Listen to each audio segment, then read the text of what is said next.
24th, 1992, Dayton, Ohio. The folks of Dayton are enjoying the last days before Christmas.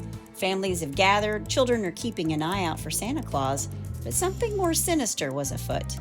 Bored and looking for something to do, 4 teens and young adults decided they needed drama in their lives. So they went on a killing spree that lasted 2 days, murdering 6 in cold blood just because. This is the story of the Dayton Downtown Posse, hunting for the holidays. Hey y'all, I'm Kris Calvert. And I'm her husband, Rob Potter. Welcome to Hitched to Homicide. For better or worse. Till death do us part.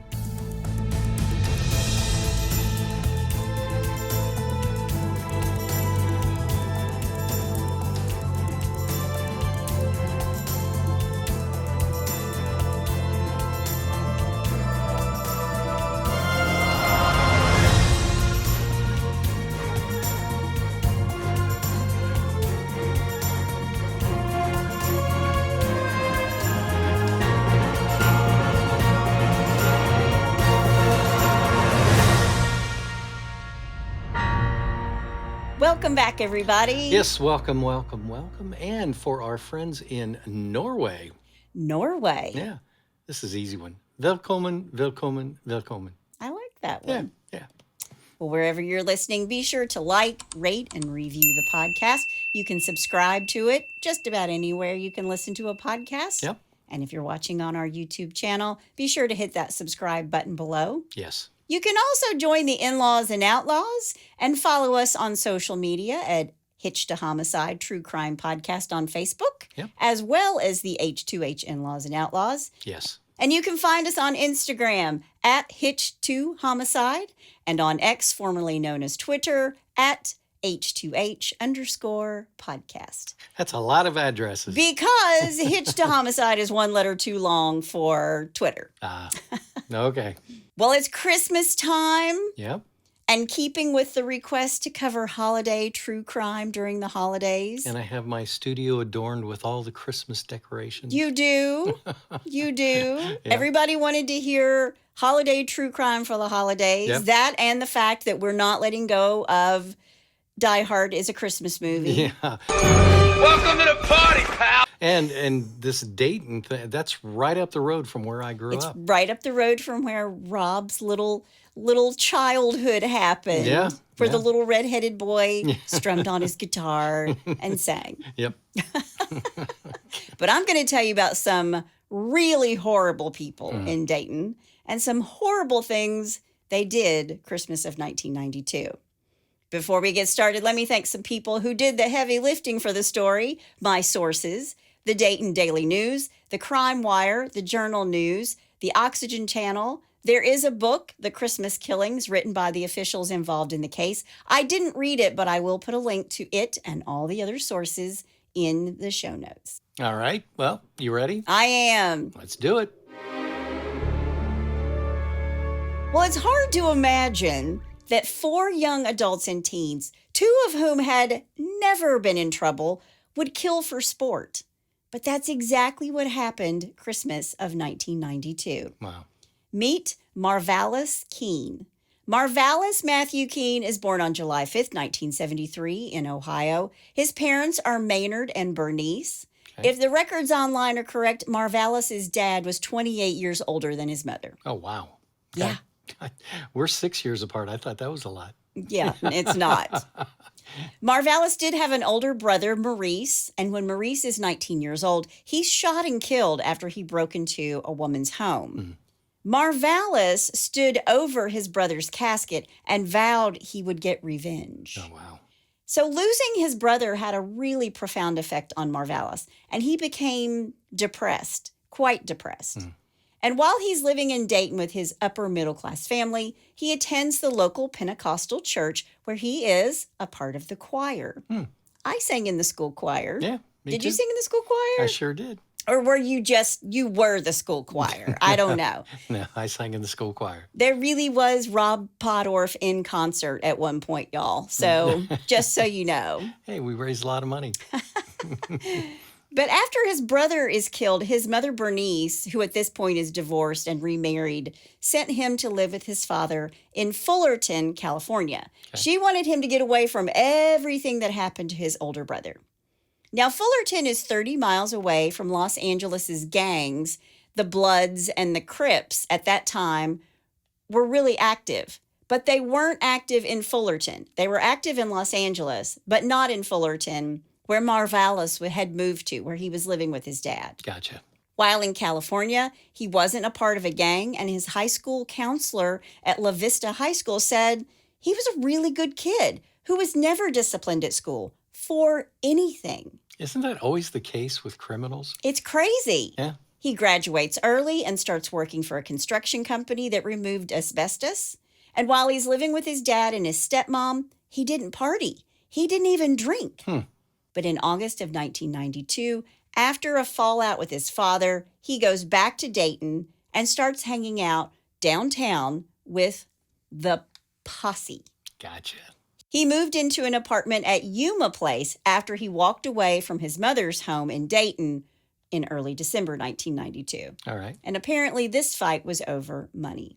Now, Yuma Place is, I read, a flop house. It's across the Great Miami River from downtown Dayton. Marvalis has never been arrested, but he's talking really big around everybody in Dayton now that he's home. Okay. He said that his name now was Marvel, and he was a member of the Crips in California. He talked about jail. He carried 3 guns with him. He was kind of living in this make-believe world of his own. Yeah, I was going to say, he's saying he's a Crip when he was in L.A. or? Yes, Okay. yeah. Okay. Yeah, so Right. he's come back from California, not L.A., Fullerton. I want to make that distinction. Okay. Because in Fullerton, the Crips and the Bloods were not active, and that's where he was living. Gotcha. But he's come back and he's like, yeah, I'm part of the Crips. And his pastor, Thomas Jones, is later going to say that Marvalis was living in this fantasy gang story in his own head. Quote, he was into it. I'm sure he felt a sense of belonging. Young people fantasize quite a bit. Sometimes they brag about things they don't mean. They want to be accepted by others, end quote. Yeah. As 1992 comes to a close, Marvalis had a girlfriend, 16-year-old Laura Taylor. Laura is a runaway who'd been raped as a child by a 17-year-old boy. She didn't have a great upbringing, but she too was active in her church and was never in trouble with the police or at school. Okay. Still, she was having sex with people her own age and much older, I believe. I read from 17 to age 42. Wow. Marvalis treated her like a queen until he didn't.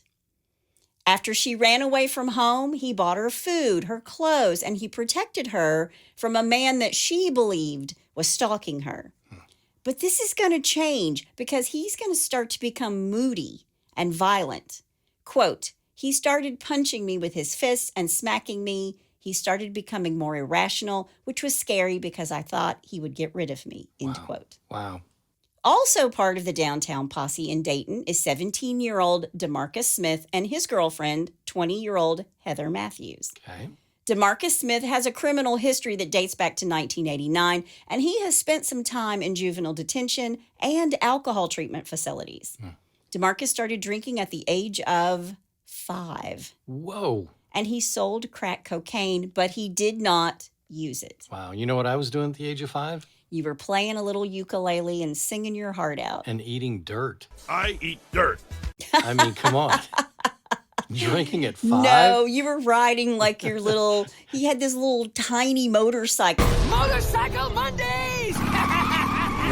He was a little bitty guy riding this little tiny motorcycle. Things that we would never allow our children to do. True. This is true. Without a helmet, I've seen the videos. I'm just saying it. I'm Yeah. just telling you now. It's a wonder I'm even walking. It's, exactly. But so he sells crack cocaine. He doesn't use it. And DeMarcus only reads at a 3rd grade level. And he has, according to his attorneys later, a neurological problem.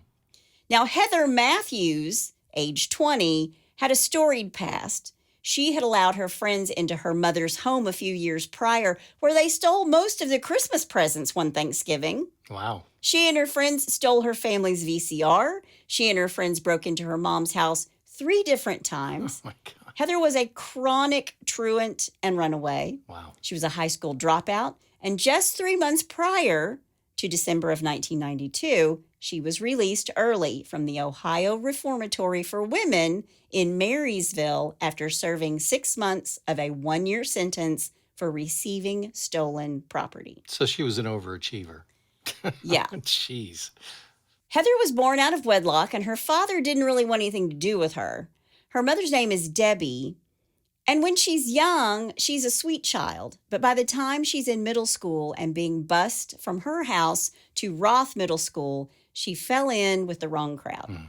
She was having people over at her house while she was supposed to be babysitting and taking boys up to her room at an early age. She started drinking heavily as a young teen, and her mom sent her to the Dartmouth Residential Center and then to Detmer Hospital in Troy. I know where that is. Yeah, that's very close to Sydney, Yeah. where Rob was born and raised. Yeah.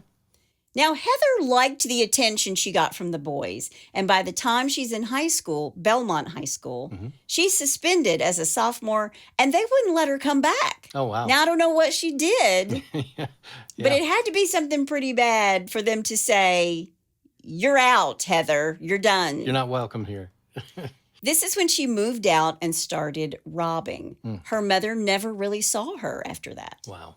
Now, one doctor actually told Debbie, her mother, that, quote, Heather is a habitual liar who could look you straight in the face and lie her teeth off, end quote. Wow. Yeah. Wow. Her mother said she was a follower, and if someone said, let's jump off this bridge, she'd do it too, which I thought was funny because growing up, my mom was always like, if everybody was going to jump off the bridge, would you just go along with it? Everyone jumped off a bridge, would you? Such a mom thing to say. Yeah, that comes in the mom handbook. It does come in the mom handbook. Don't be a follower. Yeah, phrases to say to your kids. And then they have them categorized by age group. It's true. Very true. Okay. I think this one starts at preschool. Don't do what everybody else is doing. There you go. Yeah. Now, these 4 are part of a larger group who called themselves the Downtown Posse. It's Christmas 1992 in Dayton, Ohio. These 4 are all hanging out and staying at this apartment at Yuma Place. This is where Marvalis lives. So maybe they're all shacking up at his place. Sure. It's a few days before Christmas, and the posse is panhandling for money. They're drinking. They're doing drugs. And this is when 16-year-old Laura Taylor said to them all, quote, let's get some drama in our lives, end quote. That can't be good. And this is where our story starts. Okay. Christmas Eve, December 24th, 1992, Laura Taylor has an idea to call someone and offer to have sex for money. Laura tells 34-year-old Joseph Wilkerson, who worked for General Motors, that she and her friend, Heather Matthews, will come over and have sex with him. An orgy. They think he's going to pay them, and he actually agrees to this, according to them. Okay. They all meet up at Joseph's house at 3321 Prescott Avenue. It's the early morning hours, so it's kind of overnight from the 23rd into the 24th. Sure. Joe lets Heather, Laura, and Marvalis into his home in anticipation of this orgy. Wow. All 4 start to undress. Joe takes his clothes off, and Laura starts to take her clothes off. Joe lays on the bed, and all of a sudden, Marvalis pulls out a .25 caliber handgun and points it at Joe. Oh, man. He has the girls bind his wrists with electrical cords and tie him to the headboard of his bed. I'm sure at gunpoint, Marvalis has got this gun on him. Yeah. And he's fearing for his life. Talk about shooting a man's horse. You want to talk about shooting a man's horse? Why? Come on. Yeah. Well, that's not even called foreshadowing. Sorry. Now, I'm sure Joe is fearing for his life. Yeah. They're ransacking his apartment, his house. Right. And he tells Marvalis, Joe tells him, there's another gun in the house, a .32 double-barreled Derringer, and he keeps it in the garage. Oh, wow. And then he says to them, quote, don't shoot me, end quote. Wow. I bet. Yeah. I'd probably say that too. So I don't know, because this is according to the kids. I don't know if he really said, yeah, I've got a 32 in the garage, or if when they're just ransacking his place, they actually found it. Right. So who knows? Sure. But while Joe is tied up, Laura and Heather are going through everything looking for valuables, anything they can sell. While they're doing this, the two girls hear a shot ring out in the bedroom. When they get into the bedroom, Marvalis has shot Joe in the chest with his own gun, killing him. Jeez. He used pillows to help muffle the sound. When the girls see what's happened, Laura tells Marvalis to shoot him again. Really? Yeah. Wow. And when the Derringer misfires, Laura takes Marvalis's gun, the 25 from him, and puts it to Joe's head, firing a shot. Wow. Later, police will say that Laura was, quote, tough as nails, end quote, and that she was the intellectual leader of the group. Man. These three take whatever they want out of this house. They got a microwave, a small television set, a phone, a curling iron, and a blow dryer. Then they drive away in Joe's car, a Pontiac Grand Prix. Okay. They didn't have the keys, but Heather was experienced in hot wiring cars. What? So that's exactly what she does. Jeez. So after they kill Joe and steal his stuff and his car, they're driving around in this car while they hunt for more victims. That evening around 10 p.m., 18-year-old Danita Gillette is standing at a payphone at 517 Neal Avenue in Dayton. In the car is now Marvalis, Laura, Heather, and DeMarcus. They've picked him up. Okay. They see Nita talking on the phone. Danita, that her family called her Nita. Okay. Danita Danielle Gillette, goes by Nita, is born on July 6, 1974. She's an 18-year-old who was just one credit shy from John H. Patterson Cooperative High School in Dayton, where she majored in drafting. She works at a Rally's restaurant on Salem Avenue and is the mother to a little 2-year-old girl named Dominique. Okay. Danita's parents are Peter and Helen, and she is the youngest of 9 siblings. Wow. She's the youngest of 9. Okay. And this is a wonderful family. Like, her older sister is a doctor. She's actually living with her brother Daryl. This was a very loving, caring family, all 9 of them. Okay. And Nita was a very loving and caring person. She didn't drink. She didn't do drugs. She didn't run the streets. She was a wonderful mother to her little girl. On Christmas Eve, she had to work, but she was going to her mom's house where all of her brothers and sisters were gathering. At 10 o'clock, she's at a payphone on Neal Street. She's wearing a coat made of flannel, like a heavy flannel coat, Sure. and Fila tennis shoes. Now, according to DeMarcus, they wanted money. Quote, we just walked by and I said, let's rob her, see if she got some money, end quote. Got it. DeMarcus and Marvalis walk up to her at the payphone booth, and DeMarcus says, quote, take off those shoes and that flannel, bitch, end quote. Jeez. Then Marvalis said, quote, Merry Christmas, bitch, end quote. DeMarcus then shot Nita. He described it as, quote, pow, pow, pow, pow, and then shot one more time. Jeez. They stole her shoes and her coat, and then they fired 9 shots into the phone booth. While she begged for her life, she would be hit by 5 of those shots. Wow. Police will find her body on the ground by the phone booth. The pavement is covered in blood, and left behind are .25 caliber Blazer aluminum bullet shell casing. That's called foreshadow. Uh-oh. Hang on. Let me do it. Ready? Uh-huh. Exactly. Now, Blazer aluminum bullets are used for target practice by law enforcement. No, wow. It's really cheap ammo, and people don't use them in guns because apparently these bullets jam and malfunction in semi-automatic guns. Okay. It's not reliable ammunition, but it's good and it's cheap to use Right. for target practice. Okay. That doesn't mean that it won't kill somebody, because it will. Yeah. And it does. Right. DeMarcus and Marvalis take off with Nita's shoes and her coat. They also take her backpack, and inside was all the money that Nita had on her. Oh, no. 50 cents. Jeez. She was killed for her coat, her shoes, and 50 cents. Wow. Nita doesn't die right away, but she is DOA at the hospital. She dies on the way to the hospital. That night, around 10 p.m., it's still Christmas Eve. When they make it back to Yuma Place after murdering Nita, they decide before Christmas Eve is over, they will hunt and kill one more person. Their next target is Heather Matthews' ex-boyfriend, Jeffrey Wright. He's also part of this Dayton Downtown Posse. Okay. Also with the Downtown Posse that night are Wendy Cottrell and Marvin Washington. Wendy has run away from her home in Harrison Township and was living at the Yuma Place house with Heather and Heather's ex-boyfriend, Jeffrey Wright. Okay.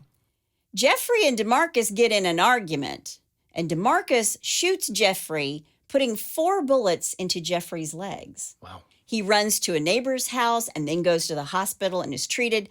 But it's not a mortal wound. None of these 4 wounds are mortal. Right. And Heather and Laura are going to discuss after this kerfuffle that they should go to the hospital and, quote, finish him off, end quote. Gee whiz. Wendy and Marvin aren't a part of the shooting or Jeffrey or any of the murders, but the 4, DeMarcus, Heather, Marvalis, and Laura, aren't hiding what they've done. Okay. They've told these people. They're proud of it. They're very proud of it. Wow. They go back to the home of Joe Wilkerson. He's dead. They've got his car. They know there's nobody there. He's dead in his bedroom, and the 4 of them hole up in his home. They eat his food, sleep there, and they open the presents that Joseph was supposed to take to his family in Michigan for Christmas. Jeez. So they have a car. They have a place to stay with food. This is their base of operation. Then on Christmas morning, they go hunting once more. They've already shot but didn't kill Heather's ex-boyfriend, Jeffrey. So now they're going after Laura's ex-boyfriend, 19-year-old Richmond Maddox. Okay. Richmond Thornton Maddox, he goes by Ricky, is born on December 27th, 1972. He's just a couple days away from his birthday. On Christmas Day, Laura goes to Ricky's house several times, knocking on the door and wanting to see him. His family confirms this later. Finally, he comes to the door and goes with her. He gets into his car. Laura gets into his car with him in the passenger seat. She's told him, let's go to a hotel, let's have sex. Okay. And when she got him there, she had planned on stealing his money. But trailing behind them in this Pontiac Grand Prix are Heather, Marvalis, and DeMarcus. Okay. As they're driving, Ricky gets wise to the fact that he's being followed. Sure. He gets suspicious, and he guns his own car speeding up. And this is when Laura puts this Derringer gun, the one that they've taken from Joe's house. Right. She jams it into Ricky's right temple while Ricky is driving.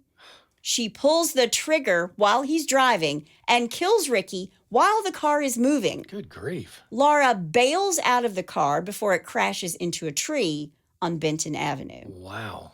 Then she jumps into the car with the others. She's covered in blood, and she says, quote, I killed him, end quote. DeMarcus and Marvalis get out of their car to check and make sure Ricky is dead. Laura tells Heather that when she shot Ricky in the head, he said one word to her, Laura, her name. Wow. Now, witnesses see a young woman jump out of this moving car before the car hits a tree. Right. And this happens just a few miles from where Nita is killed in the payphone booth. Okay. It's winter. The windows are up. He's shot not from the outside of the car, but from the inside of the car and into the head. So they know that the person who shot him was riding shotgun with him. Right. No shell casings are found at the scene. Okay. Now, police go to Ricky's family. They've got to tell the family that Ricky's dead. Sure. And they talk to his family, they talk to his friends, and police are told that Ricky didn't have enemies, but he didn't have a lot of friends either. Okay. But he did have an ex-girlfriend, Laura Taylor, a sweet, petite teenage girl. So they go to Laura's house to talk to her. But Laura's family doesn't know where Laura is because Laura is missing, and her family wants her to be found. Right. So police are thinking, oh gosh, Laura may also be a victim. Right. So they're actually thinking at this point, the girl who killed him might be a victim. They're worried about her safety, and she's actually the murderer. Oh, wow. Meanwhile, a medical examiner is looking at Ricky. A bullet is retrieved. It's a .32 caliber used in a revolver or a Derringer. This is a different gun than Nita's death. So police are thinking that the murders aren't connected. And remember, they don't know about Joe, Right. who's dead and tied up in his bed in his home. Right. These four drive around the Dayton area on Christmas night, sleeping in one of their stolen cars in an apartment parking lot. They meet up with more members of the Downtown Posse, and they start to brag a little bit more about what has happened. Jeez. Another member of the posse who hears about their murders is 18-year-old Nicholas Woodson. Okay. They're bragging about all the people that they killed, who they've been killing, how they've been doing it around town. They're really proud of it. Jeez. They describe exactly how they murdered, who they murdered, everything about it to Nicholas. The phone booth and Nita, the car and Ricky Maddox. And Nicholas isn't involved, but the group, Heather, Laura, DeMarcus, and Marvalis, are afraid now that they've told everybody that people are going to start, quote, snitching, end quote. Wow. So let me guess. They're thinking they've got to kill everybody? You got it. Wow. Ding, ding, ding. Jeez. Before daylight on December 26th, Heather drove to a BP station on Free Pike and Salem Avenue. DeMarcus and Marvalis get out of the car, both with guns, one with a .25 caliber, the other with the stolen Derringer. There's a woman putting air in the tires of her black Dodge Shadow. They point their guns at her and said, quote, "You will die today," end Jeez. quote. Man. She drops this air hose and yeets out of there. She runs. Yeah. She runs from this car. She gets away without being shot. Wow. They take her Dodge Shadow. They swap the plates with that car, and they leave this woman behind. They swap the plates for the Grand Prix. Sure. Now, this woman calls police and says, "I've been carjacked." Yeah. And they get the plates on this car, and they put out an APB on it. Now, the foursome, Marvalis, Laura, Heather, and DeMarcus, regroup that morning, and they end up at the Shot Stop Mini Market at 1201 5th Street. Okay. Laura goes into the store. She's scouting it out. Then she comes back out, and DeMarcus and Marvalis and Laura go back in the mini market again. They hold up the clerk. Her name is Sarah Abraham. Okay. Sarah is a mother of three. She's working behind the counter at the mini market. It's a family-owned store. They ask her to empty the register, and she does. $44. That's all that's in the register. Okay. She gives them the money. And then Marvalis shot her twice in the head, even though she cooperated. Wow. A witness, Jones Pettis, is also shot in the stomach and the hand. He will survive. But also in the store is 71-year-old Jimmy Thompson, who sometimes worked in the store. And he's going to tell police that a young woman came into the store first. She made a purchase, was 5 cents short, so he gave her a nickel. And as she walked out, 2 men came in and demanded money. And while Marvalis and DeMarcus are shooting up the store, Jimmy falls to the ground and pretends to be dead. Pretty smart move, actually. Yeah. Yeah, 71-year-old Jimmy's got the brains. he does. Yeah, street smart. Sarah would die a few days later in the hospital. She was loved by the community where she worked and the star of her family. They owned many markets in the city. Wow. The Abrahams were a hardworking family who had actually immigrated from Ethiopia. Now, when police go through this crime scene, they find the same shell casings, the aluminum 25s, and they also find casings from the .32 Derringer. Okay. And as detectives are working the scene at the mini market, they hear about this carjacking. And it's the same description of the 2 men that they're getting from the 71-year-old guy at the mini market. Ah, okay. And they also fired their guns at her, even though they missed. But the shell casings remained, and now they know their killers are driving a 1989 black 4-door Dodge Shadow. And now they know that the guns are associated with each other. Exactly. Yeah, okay. So they're looking for license plate FMB 186 Ohio. Okay. And this black Dodge Shadow is not a common car.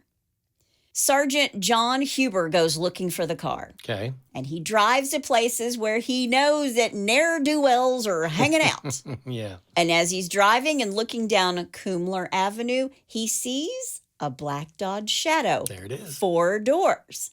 But the plates aren't FMB 186. So Sergeant Huber runs the plates and they come back to Joseph Wilkerson and a Pontiac Grand Prix. Ah. They get the address that's associated with the plates, and a police car immediately goes over there to check it out. Meanwhile, because Dayton residents are starting to freak out and wonder who might be getting shot next, Yeah. police talk to the media and they set up a tip line. And one comes in. It's Nicholas Woodson. Ooh. He tells them about the Downtown Posse. This posse of young adults, high school dropouts, runaways, people living on the street.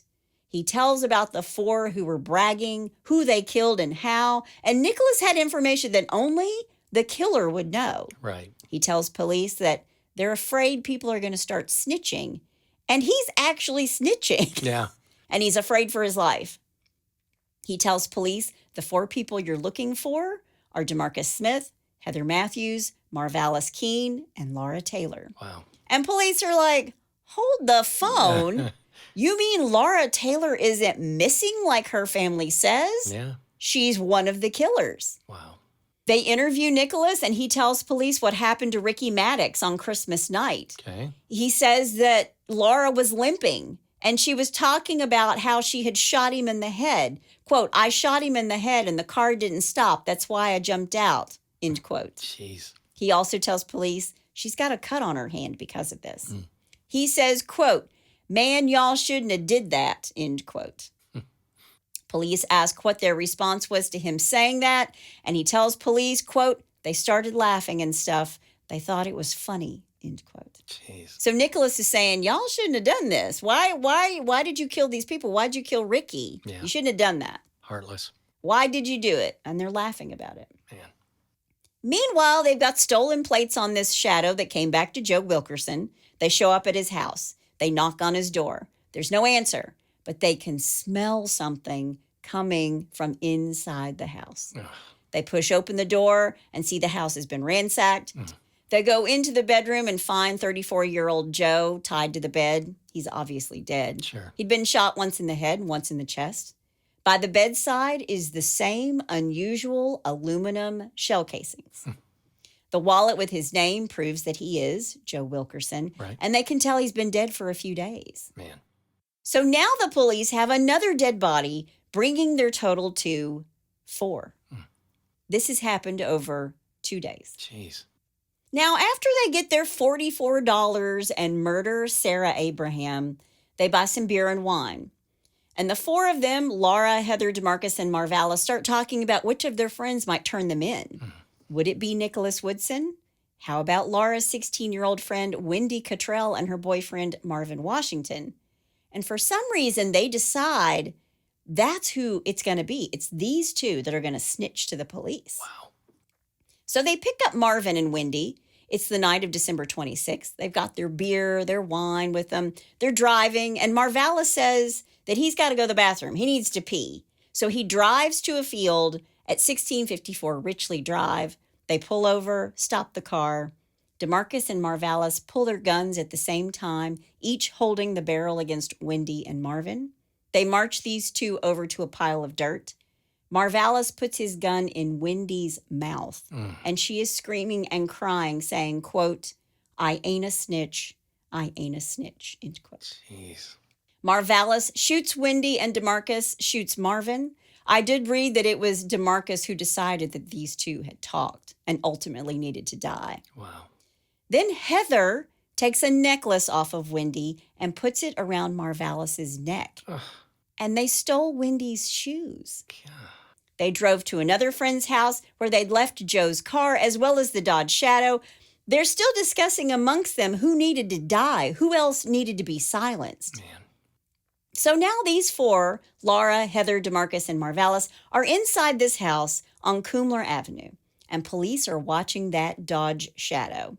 Sergeant Hubert stakes out this car for 3 hours, and then he sees 3 people making their way to the car.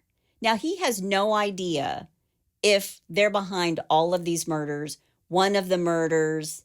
He doesn't know. Right. But he sees 3 of them making their way to the car. He radios it in and says, there are people in it. They're on the move. So stopping this car is like asking to be shot, actually. Sure. Yeah.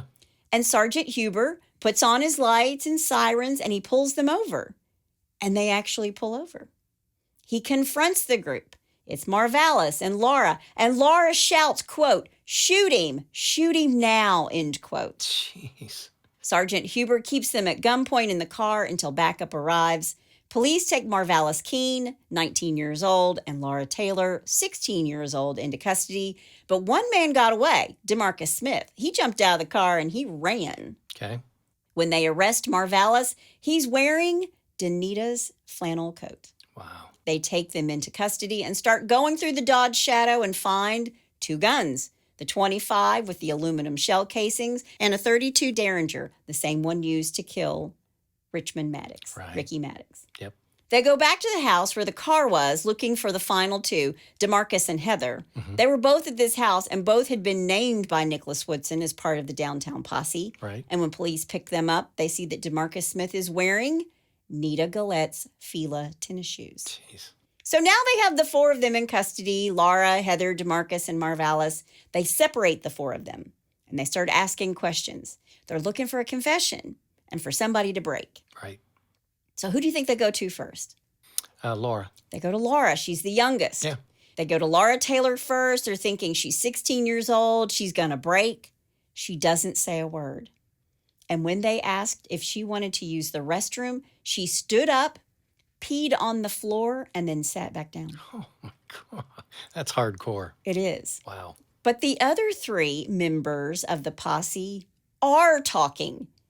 And they explain how their spree began just before dawn on Christmas morning. It's at this time the police are finally knitting together all of these shootings and all of these murders.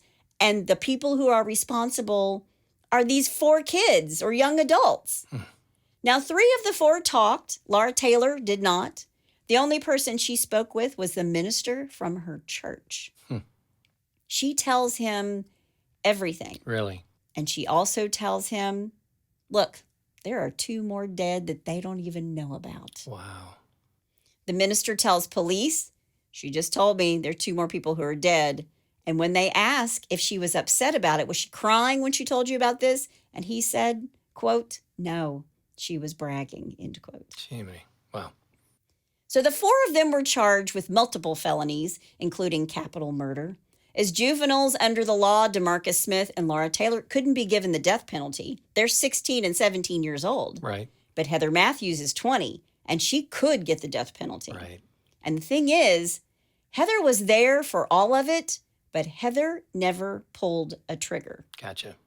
She cuts a deal to testify against the other 3.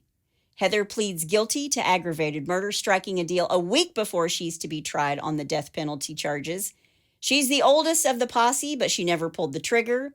She'll have to serve at least 52 years before she's eligible for parole. Good. She was scared. Quote, I'd rather have this than go to trial and get the death penalty. It really hurts. I've been wanting to have babies for a while, end quote. Wah. She says that she drove the getaway car, that she blacked out after she watched her friends shoot the first victim, Yeah. Joe, the guy they tied up, and how she watched as her friends killed other gang members for knowing too much. She blamed most of the killings on Laura and DeMarcus. Want to guess why? I don't know. Well, they're 16 and 17 years old. Oh, okay. So yeah. she blamed the murders on them, Yeah. the 2 minors. Yeah. Yeah. But DeMarcus Smith and Laura Taylor are both indicted on murder. DeMarcus pled guilty the morning of the trial in the hope that his sentence would be lessened because he admitted to the murders. It wasn't. Okay. Yeah. He didn't think that through. Heather Matthews agreed to her deal of 2 counts of aggravated murder, where she's an aider and or an abettor. and 2 consecutive life terms for testifying truthfully for getting on the witness stand. Okay. Marvalis was tried as an adult and was given the death penalty. Wow. After his arrest, he sent a letter of remorse to his childhood Pentecostal church where he used to sing in the choir. His attorney argued that Marvalis suffered from a form of PTSD related to the death of his older brother.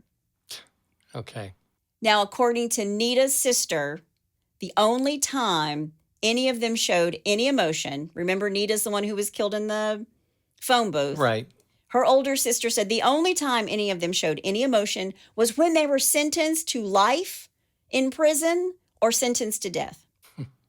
Laura Taylor got 133 years. DeMarcus got 186 years. Heather got 180 years. Man. And Marvalis is given the death penalty. Wow. Judge Brown sentenced each of them to the maximum penalty on each and every count consecutively to send a message to the parole board that they should never be released. Yeah. On July 21st, 2009, Marvalis Keene died by lethal injection at the Southern Ohio Correctional Facility in Lucasville. Laura Taylor and Heather Matthews are both serving life sentences for murder at the Ohio Reformatory for Women in Marysville. Okay. And DeMarcus is serving his life sentence for murder at the Mansfield Correctional Institute. Now, in 2021, Laura Taylor had the opportunity for parole due to new laws that affected life sentences for crimes committed by minors. Okay. She was one of like 50 young people that was brought up again for parole. Okay. She was denied. Yay. And she remains incarcerated at Ohio Reformatory for Women. Good. Her next parole eligibility date is in 2026. Okay. Quote, "It will never be forgotten by the public because it was so heinous and so sinister, even in light of the things that are going on today," end quote. This is Doyle Burke, a Dayton homicide detective who worked on this case. Okay. It started as petty robberies that netted a plaid coat, a pair of sneakers, and $44. And the crimes escalated from that into something so much more because they weren't getting anything. These were all joy killings. Yeah. They were doing it just for the fun of it. Quote, "They were just killing people randomly for nothing, literally nothing. There was not even a motive in these cases. It was just for fun. They were like a shark. Once they tasted blood, they couldn't stop," end quote. Wow. So crazy story. All happened over the period of 2 days, Christmas Eve and Christmas Day. And 6 people died because of it. Yeah. And it was a bunch of kids who did this. It's crazy. But that is the story of the Dayton Downtown Posse who went hunting for the holidays. And that's all I have to say about that. It's hard to believe. I mean, these were kids. Kids, Children. children, runaways. Yeah, kids. I mean, listen, kids run away, that the stuff. But to end up as mass murderers? Now, DeMarcus had a record and Heather had a record. Right. But Marvalis and Laura were active in their church. Wow. They were good students when they were in school. Yeah. I mean, what happened? What happened? Yeah. What clicked in them? I mean, they said that it was because of Marvalis's brother being shot, but he was committing a robbery when he got shot. Yeah. So, Yeah. happy holidays. Yeah, exactly. Well, I'm just glad that they're put away for good. 'Cause They are. We don't, Well, and one of them's gone. yeah. So, okay. Well, let's move away from that and something a little bit lighter with Bless Your Heart. Well, bless your heart. All right, here's the number one. Okay. And I'm calling this one beep, beep, beep. Hello, 911. Where are you guys? All right. Post Falls, Idaho. A northern Idaho man called police 12 times regarding his $30 bar tab following a night of drinking. 12 times? Yes. Officers gave Philip Poisonate, and pardon me if I messed this name up because it's a very strange spelling, Officers gave Philip Poisonay a courtesy ride home after he was kicked out of Club Tequila just after 1 a.m., according to Post Falls Police Captain Pat Knight. It's a great name for a bar, Yeah. Club Tequila. That's it. Quote, according to the officers, he had been intoxicated, so they gave him a ride home, Knight said. Shortly after he got a ride home, we started receiving these 911 calls from him. Poisonay initially called 911 to request that officers return to his home to discuss his bar tab. He was allegedly worried about being overcharged for the 10 beers he ordered. Oh my gosh. Yeah. Minutes later, he called 911 again, this time asking, where are they? They're like, dude, go to sleep. Yeah. Quote, we were responding to a prowler call, and while we were on the prowler call, he's calling 911, making sure he's not overcharged, Knight said. Poisonay called 911 twice, hung up. Then he called 911 and made emergency responders listen to the radio at least 3 times, police said. And this is the best part. He also told a dispatcher that she's, quote, just like his ex-wife. Oh my gosh. Yeah. Honey, you're just like my ex-wife. Poisonay may face a fine up to $1,000 a year in jail or both for misusing 911. You know what, Philip? They were nice enough to give your butt a ride home. Yeah. Figure out your bar tab the next day. I know plenty of people who have left their credit card or their debit card behind the bar while they're running a tab and forget about it and like walk out the door because they've had too much to drink. They hold it for you. I'm not speaking from experience, but they'll keep it for you and you can go back and pick it up. Yeah. Philip. That's really drunk. Well, if you're drunk enough that the police are taking you home Exactly. and you're not getting public intoxication charges, Right. those are some nice police officers. They are. All right, number 2. Where's my phone? Oh my gosh, is this about me? Yeah. If it was me, it'd be, where's my keys? Anyway. Yes, it would. A woman was arrested for robbery after she returned to the store minutes after sticking it up to retrieve a cell phone that she had dropped. Yeah. The woman was part of a duo who decided to rob a California nail supply store, initially making it out with around $600 worth of merchandise. Wow. Yeah. Then one of the ladies decided to come back in the store minutes after, demanding her phone. She had apparently dropped it during the getaway.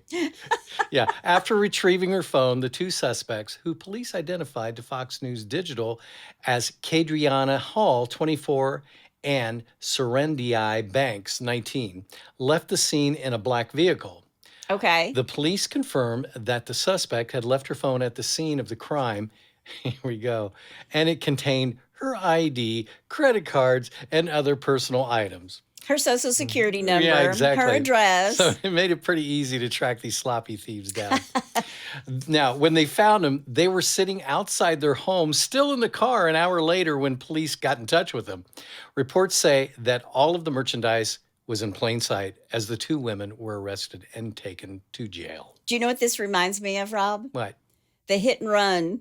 Rob and I were in a hit and run one time, hit the car. Yeah. And the kids, after they hit us at a very high speed while we're sitting at a red light, the wheels come off of this car and they all 4 doors open and they go running in all different directions. It was like rats scurrying off. It was crazy. Yeah. And then one of them came back. One came back for her cell phone. And I remember we were just so disoriented. It was like, wait a minute, one of them's back. And she was gone again in a heartbeat. Yeah, her car, But that's what it made me think of. our car was completely demolished. Yeah. And when the police came and the ambulance came, I just remember the police officer looked at Rob's car and went, wow, that was a nice car. Was a nice car. Exactly. Yeah. Exactly. Mm-hmm. All right. Number 3, the Hamburglar.